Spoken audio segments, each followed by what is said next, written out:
I gotta say, it's my favorite tour we've ever done. It's far exceeded my expectations. I didn't think we'd have more than 60% of the shows sold out. It's just cool to be able to like kind of share this thing with our best friends in the cab and like one of the first bands, the most frequent bands we've ever toured with. So it's cool. This tour wouldn't happen without, I guess, all these people coming to it. So it's kind of a really remarkable thing for us.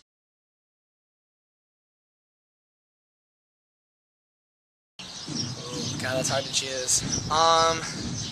Somewhere between the Los Angeles show was an amazing one. We sold out the Roxy on the Sunset Strip, and I have a lot of my friends are out there, and like our management team and a bunch of people from our label. So it was just kind of cool to like sell out that venue in front of like friends and family and like part of our team, but then also like fans who've been with us forever, because I mean Southern California was one of the first cities we had played in outside of Phoenix ever. It's just really cool to like kind of come back after all the time and sell that out, and the show was just amazing. But then the Orlando show might be the close second for me, because we were supposed to play the small room at a venue called The Social, and it sold out, so they bumped us up in the big room, and it still was packed, and the show was amazing.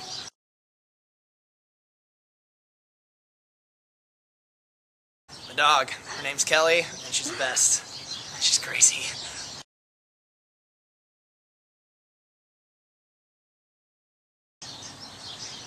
This tour was interesting because we were playing longer. Most of this past year we were supporting, so we were playing like 30-35 minutes every day. This tour we played for an hour, so we wanted, and it will probably be one of our few only U.S. tours probably all year, so we wanted to give people a good portion of both records. So it's split pretty evenly between Love Like This, a couple extra songs from the new record.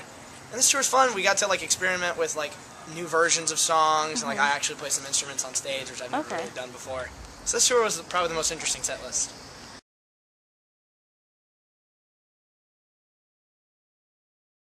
Mainland Europe, I say this because normally I would say Australia, but we're going there already in a couple weeks, so I'm stoked.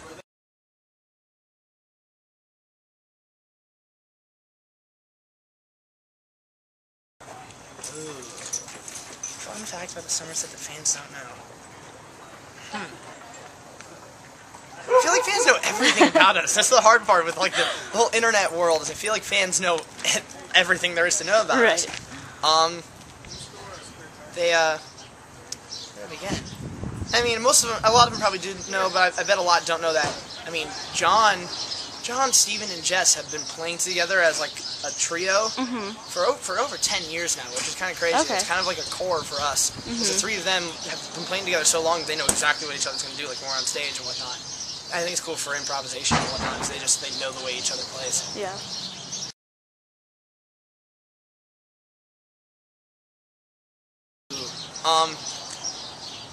In Paris from Watch the Throne. I feel like everyone has tours listening to that, finally, like a couple months late. I feel like I've been listening to that record forever, but, Good Life by One Republic, I feel like that's played before we go on stage every day. Free Fallin' by Tom Petty. We Found Love by Rihanna. And then one more. The Middle by Jimmy Eat World.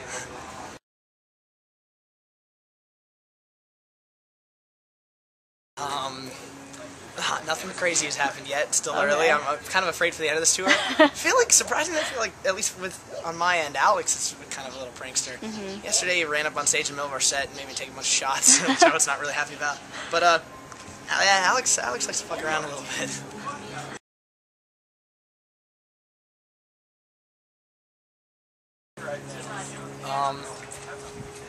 Whiskey, ginger ale, lemonade, and honey.